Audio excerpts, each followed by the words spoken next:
Chapter 11 of our text deals with managing conflict. As you've experienced, we live in a world that's permeated with conflict. A conflict-free world just doesn't exist. As much as we'd like to wish for one, it's not part of our reality.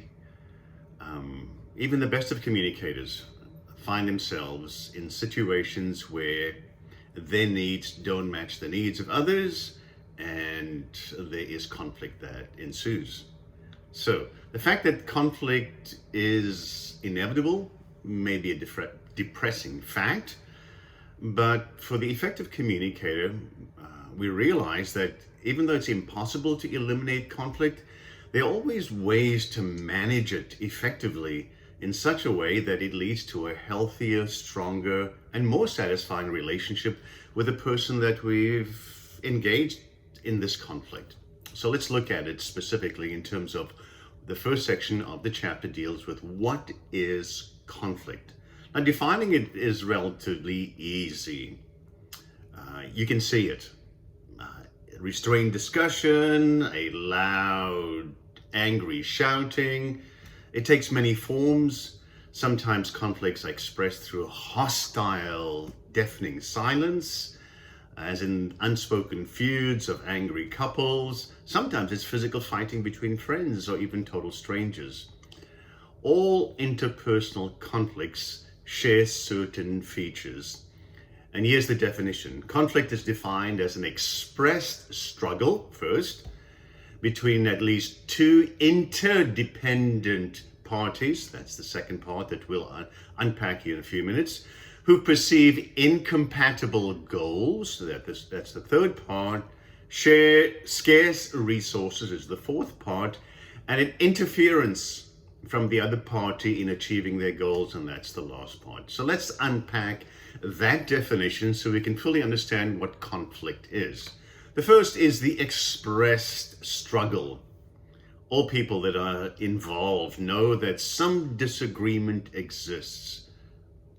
No conflict exists until the neighbor or the person that you perceive yourself to be in conflict with knows about your problem. So if your neighbor is causing some issues for you and you haven't said some things, there may be conflict within you, but there's no conflict between you because you haven't expressed the problem with your neighbor. An expressed struggle doesn't have to be verbal. Sometimes it's a dirty look that you give the other person and they perceive that. The silent treatment, and the other person wonders why you aren't talking to them, and sometimes just avoiding the other person are all ways of expressing conflict that may not be verbal. The second part of the definition is interdependence. The people that are involved in a conflict situation are connected. The welfare and satisfaction of one depends on the actions of the other. So many conflicts remain unresolved, because the people involved fail to understand, accept, and acknowledge the fact that they are interdependent, that they are connected. So if you can sever the ties, that's fine, but very often we can't sever those ties, and you need to work it out. You need to find a way to coexist with the other person. Especially if you think of a college roommate, you just can't sever the ties. Maybe at the end of the semester, you can ask for a different roommate. You've got to figure out how you're going to work out the situation.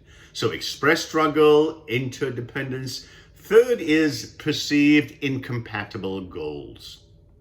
All conflicts looks as if one person's gain is the other person's loss. And very often, people do not want to find out a solution that is compatible for both, and that will work for both. People fail to see mutually satisfying answers to their problems. As long as they perceive their goals to be mutually exclusive, and sometimes we do, the conflict is real and doesn't seem to be solvable. Perceived scarce resources. Conflicts also exist when people believe there isn't enough of something to go around. So when it's finances and you want this and she wants that, there's going to be conflict because of scarce resources. So many people struggle to meet the competing demands of school, work, family, and friends. Why? Because time is a scarce commodity. Inevitability is the next part of the definition. Conflicts are bound to happen, even the best of relationships. And so you have to brace yourself with the fact that conflicts are a way of life. Whether it's a college roommate, whether it's among friends, whether it's in the workplace, in a professional relationship, or whether it's personal in terms of your family, conflicts. And in families, conflicts are somewhat more frequent.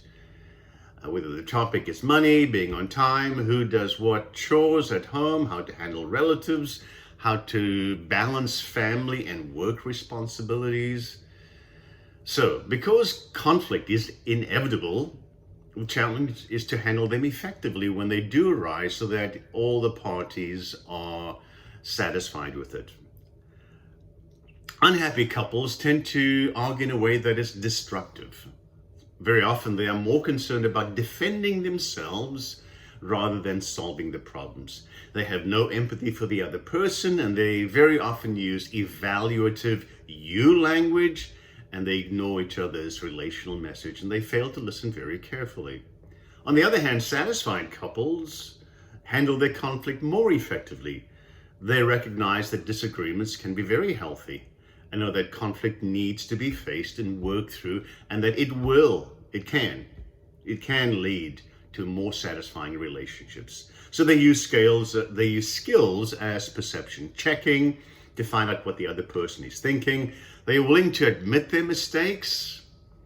Certainly that a habit that contributes to harmonious relationships, and they're also willing to solve the problems at hand. That's the first part in terms of what is conflict. The next video is going to deal with conflict styles.